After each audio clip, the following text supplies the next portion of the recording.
Bonjour à tous et bienvenue sur l'Espace Proactif. Martin avec vous. Toujours un plaisir de vous retrouver pour une autre capsule vidéo en préparation pour la période de Noël.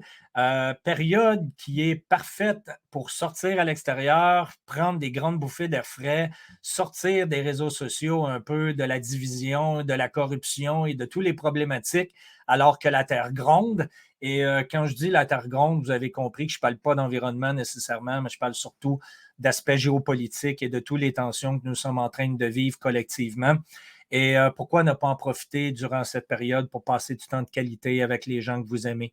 Je pense que c'est hyper important de reconnecter avec sa spiritualité, avec son monde, avec les gens qui nous entourent et de lier des nouvelles affinités aussi potentiellement avec certaines personnes avec qui nous étions fermés à l'idée de communiquer avec eux et de voir pourquoi il y a peut-être eu certains changements dans la perception des choses. Donc, écoutez, je me fais juste tout simplement l'avocat d'une pensée positive aujourd'hui en espérant que vous allez passer une belle période de Noël, tout comme je prévois de mon côté. Maintenant, la vidéo d'aujourd'hui est pertinente alors qu'elle mettra l'emphase sur ce qui a été discuté lors de la vidéo de vendredi dernier. Il y a eu des événements dans les dernières heures qui ont un impact important sur ce qui a été discuté justement dans la précédente vidéo. Et il y a aussi un ami à moi, Jacques, je te salue publiquement en même temps. Jacques qui a partagé une question sur notre chaîne publique Telegram. Et je voulais la partager avec vous et on va regarder ensuite justement ce qui s'est produit lors de l'ouverture des marchés sur l'or et de l'argent dimanche, non pas le dernier, mais précédemment. Donc, il y a environ 7 à 8 jours en arrière. On va regarder ça. Je vais vous donner certaines explications et on va regarder aussi au niveau politique ce qui se déroule aux États-Unis du côté de Bitcoin parce que c'est très, très, très pertinent en ce qui me concerne. Donc, on va démarrer avec la question de Jacques. Merci Martin, mon chum. Je voudrais ton avis sur ce qui se passe actuellement sur le marché de l'or et du silver. J'ai pensé que la baisse était significative, mais complètement incompréhensible dans le contexte actuel. Pourrait être due à une revente massive et soutenue d'ETF, donc Exchange Trade Funds, donc des produits dérivés sur les marchés boursiers, de ces deux matières premières. Ceci aurait pour but, évidemment, de faire baisser drastiquement leur valeur afin d'acheter à terme des matières sous-évaluées et compléter à moindre frais les réserves d'or silver destinées à adosser les futures monnaies post-crise monétaire. Ça, c'est un argument très valide dans le monde du BRICS et non dans le monde américain et de ses alliés. On va y revenir. La conséquence pour l'instant est de reporter ces liquidités sur les cryptos, en particulier sur le BTC et les autres, accentuant aujourd'hui le bull market, résultant par ailleurs de facteurs économiques, monétaires, géopolitiques, etc. Merci d'avance pour la réponse. Eh bien, merci aussi Jacques, justement, pour la question. Et on va regarder ensemble, donc, non pas dimanche dernier, le dimanche précédent, on va regarder, alors que j'ai omis d'en discuter lors de la dernière vidéo, et je considère que ça est vraiment important dans le contexte de la question de Jacques. Alors, d'abord, il faut comprendre que le marché action est fermé les week-ends, comme tous les marchés d'ailleurs, sauf les marchés des crypto-monnaies qui roulent 24 heures sur 24. Mais le marché action, lui, est fermé. Et comprenez bien que même si le marché est fermé, on a accès à nos plateformes de trading, à nos courtiers, et on peut quand même placer des positions. Mais ces positions-là ne sont pas effectives tant aussi longtemps que le marché n'ouvre pas. Donc, toutes les transactions sont mises dans un panier et ces informations-là, ce qu'on appelle des ordres, ces ordres de transactions-là sont balancés dans le marché à l'ouverture. Donc, l'ouverture du marché des actions aux États-Unis ouvre le lundi matin à 9h30, heure de New York. Mais par contre, les produits dérivés, eux, ouvrent à 18h30 le dimanche, heure de New York. Que s'est-il produit le dimanche en question? Eh bien, vous avez vu un nouveau sommet historique avec une explosion d'achats de produits dérivés d'or qui a amené le marché jusqu'à 2000, pratiquement 2150 $ US l'once pour être dû aux algorithmes des sociétés d'investissement et des banques à être complètement martelé, défoncé dans les minutes et les heures qui ont suivi, et ce, depuis les 7 derniers jours. Donc, vous voyez clairement qu'on continue même aujourd'hui d'être sur un mouvement baissier depuis avoir fait un nouveau sommet historique dans le cas de l'or. Même chose du côté de l'argent. le mouvement a été quand même relativement moins drastique. En fait, c'est faux. Je veux dire, on n'a pas atteint un nouveau sommet historique dans le cas de l'argent parce qu'on est encore très loin. J'en ai discuté dans des vidéos précédentes.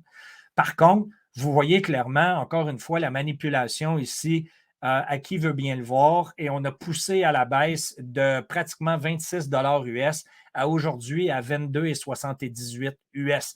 Donc, on a 7 à 8 jours pratiquement de baisse inéquivoque après avoir eu le mouvement. Que s'est-il produit? Donc, vous avez quelque part à l'international beaucoup de spéculateurs ou des sociétés d'investissement qui ont pris des positions à la hausse du côté de l'or pour se faire complètement matraquer dans les minutes suivant l'ouverture du marché. Pourquoi? Parce que non seulement il y a une guerre géopolitique en ce moment, comme vous le savez, Israël soutenu par les Américains et ses alliés. Vous avez de l'autre côté le BRICS avec une grande partie du monde arabe, que ce soit l'Arabie saoudite et autres, l'Iran, qui font partie d'un groupe complètement différent.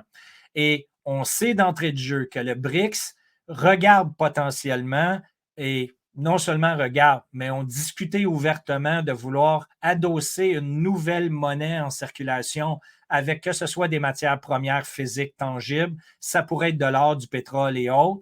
Et en arrière de ça aussi, vous savez très bien que ces pays-là accumulent à travers leur banque centrale énormément de réserves d'or depuis plusieurs années déjà, ce qui n'est pas le cas du tout des Américains et de ses alliés.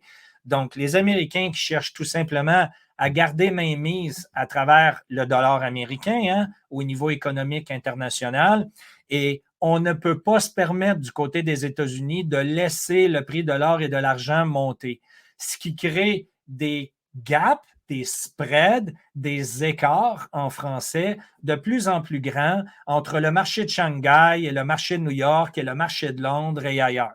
Et c'est ce que nous sommes en train de voir. Donc, lorsqu'on parle d'une guerre économique, vous comprenez exactement ce qui se produit.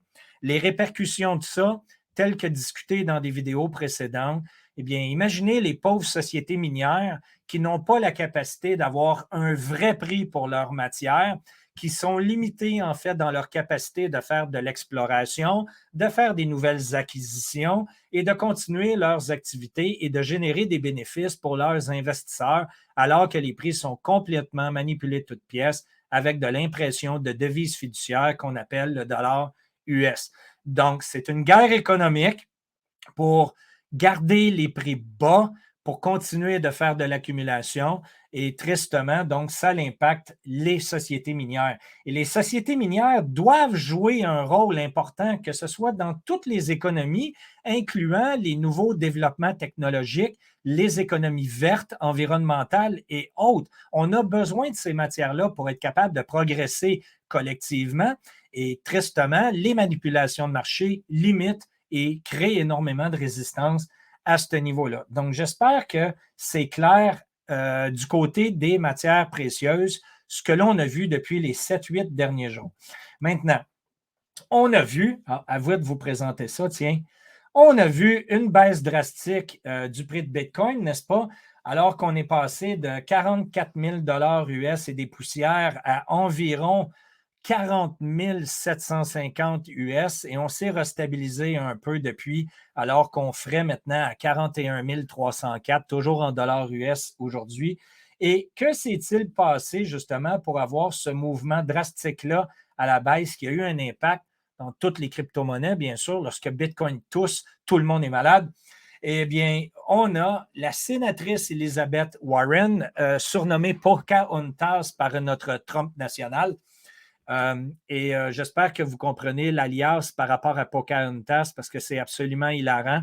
Et si ce n'est pas le cas, je vous invite à faire votre propre démarche pour pouvoir comprendre pourquoi il l'a nommé ainsi.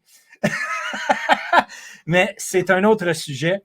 Cela dit, donc, Elizabeth Warren, sénatrice américaine, qui propose tout simplement une nouvelle loi pour bannir Bitcoin, les crypto-monnaies. Et comprenez bien que les États-Unis sont quand même la police internationale. Donc, veut pas, si eux prennent des décisions comme ça a un impact négatif dans le monde entier. Ça ne veut pas dire, par contre, que tous les pays vont suivre la parade. Entendons-nous bien. mais ça a clairement un impact sur encore une fois, sur tous les pays alliés des Américains, que ce soit le Canada, la Nouvelle-Zélande, l'Australie, la Grande-Bretagne et autres. Donc, elle propose une nouvelle loi pour contrer Bitcoin. Et ça, c'est ce qui est mis devant nos yeux dans les médias de masse. Et encore une fois, c'est ce qui tourne dans les différents réseaux à travers, évidemment, les États-Unis et les autres pays alliés. Et comme par hasard, eh bien, on a eu une crise de marché, comme vous avez constaté. Maintenant, où tout ça est complètement hilarant, oh, tiens donc, attendez un instant, on va agrandir le tout pour votre bénéfice. C'est comme vous le savez, et ça a été discuté auparavant, vous avez plusieurs sociétés institutionnelles américaines qui ont fait la demande de créer des nouveaux produits dérivés qu'on appelle des Exchange Trade Funds pour pouvoir offrir à leurs clients des bitcoins frais. Et malgré que d'un côté, vous avez une sénatrice américaine qui veut bannir les cryptos, de l'autre côté, ce qui est absolument, encore une fois, hilarant, à quel point ces gens-là n'ont absolument aucune compétence et ce n'est que de la manipulation mentale, psychologique, émotionnelle, appelez-la comme vous le voulez. Mais pendant que les yeux de la masse sont à lire, évidemment, que les États-Unis continuent de vouloir bannir Bitcoin et les crypto-monnaies, que ce sont évidemment les gens qui cherchent à faire du blanchiment d'argent, les cartels de drogue qui utilisent ces technologies-là, eh bien, on fait fi de mentionner que le dollar américain est la devise de choix pour tous ceux qui veulent faire du blanchiment d'argent, incluant les banques qui font du blanchiment d'argent depuis des années pour les différents cartels de drogue partout sur la planète et autres. Et donc, pendant que le sénateur Warren émet tout ça et que ça fait les grands réseaux aux États-Unis, bien, en catimini, de l'autre côté, vous avez la Société institutionnelle Fidelity, une des plus grandes, qui est en train actuellement de lister dans le dépôt de confiance, en fait, des États-Unis au niveau des marchés boursiers, le ticker qui va représenter, en fait, le futur spot ETF Bitcoin qui va s'appeler FBTC, donc Fidelity Bitcoin, comme vous l'avez constaté. On a une autre société aussi aux États-Unis de même ampleur qui, elle aussi, a fait son entrée dans le Depository Trust et ils ont choisi HODL. Donc, c'est quand même assez délicieux pour tous ceux qui connaissent le terme au niveau des États-Unis. Pendant ce temps-là, lors de la vidéo de vendredi dernier, on mentionnait à quel point les sociétés institutionnelles bancaires et autres se positionnent actuellement du côté des mineurs de crypto-monnaies. Eh bien, ça se poursuit. Après avoir mentionné dans la vidéo de vendredi que vous aviez une société qui investissait 60 millions de dollars dans Bitfarms pour pouvoir leur procurer des nouveaux achats de produits technologiques, dont des mineurs de dernière génération pour pouvoir miner du Bitcoin à profit. Eh bien, on apprend aussi dans les dernières heures que la compagnie de minage de Bitcoin, Riot Blockchain, a elle aussi acquise d'une société qui s'appelle MicroBT un autre 66 560 mineurs pour une valeur de 290,5 millions de dollars de valeur, ce qui est l'équivalent de 4 360 dollars payés pour chaque mineur. Donc, Riot est un des gros mineurs américains qui cherchent à devenir encore plus gros. Les sociétés continuent de développer leur technologie et de développer leur puissance à venir pour le halving du mois d'avril. Question d'essayer de rapatrier un max de Bitcoin parce que tout le monde sait très bien que le prix de Bitcoin va continuer d'augmenter au fil des prochaines années et tout ça va devenir encore plus flagrant avec la tentative de lancer des devises numériques centralisées par les États, ce qu'on appelle CBDC, et aussi par le fait que le dollar américain est dans une décroissance qui est évidente de plus en plus au fil des derniers mois. À travers tout ça, ce qui est intéressant aussi de surveiller, par rapport à Bitfarms, et encore une fois, je vous donne un exemple ici d'un investissement, tout simplement pourquoi? Parce que Bitfarms n'a pratiquement pas vécu la correction importante du prix de Bitcoin qu'on a vu depuis les dernières heures. Les sociétés minières ont été très peu impactées et même aujourd'hui, on continue de pousser à la hausse du côté de Bitfarms alors qu'il y a de plus en plus d'investisseurs qui se positionnent du côté des mineurs. Actuellement, si vous êtes dans des produits financiers qui sont réglementés par le gouvernement. Exemple, vous êtes au Canada, vous avez un CELI, vous avez un REER au Québec, eh bien, vous avez la capacité, vous n'avez pas la capacité dans les réseaux traditionnels d'acheter des crypto-monnaies. Vous ne pouvez pas vous positionner à acheter du Bitcoin directement sur les marchés. Par contre, vous pouvez passer soit par des fonds professionnels ou vous pouvez investir directement dans les mineurs tels que le titre de Bitfarms. Et encore une fois, je ne fais aucun conseil financier ici. Je ne fais que vous expliquer exactement comment ça fonctionne. Faites vos propres démarches, faites vos propres recherches. Mais vous comprenez bien que les sociétés minières continuent leurs opérations. Les mouvements continuent de s'accentuer à la hausse. Il est inévitable que Bitcoin va devenir de plus en plus important, malgré que les politiciens et les gouverneurs tentent de vouloir faire croire au peuple qu'ils veulent censurer, mais que font-ils en arrière de l'autre côté? Ils accumulent comme vous et moi. Donc, il ne faut pas suivre ce que ces gens-là font, il faut tout simplement faire le contraire de ce qui est mentionné et par le fait même, théoriquement, nous sommes gagnants. J'espère que vous avez apprécié encore une fois le contenu d'aujourd'hui. Si c'est le cas, partagez la vidéo, donnez-nous un like, visitez notre site web, espaceproactif.com et abonnez-vous à notre chaîne si ce n'est pas déjà fait. Je vous souhaite un bon week-end. À la prochaine vidéo. À bientôt.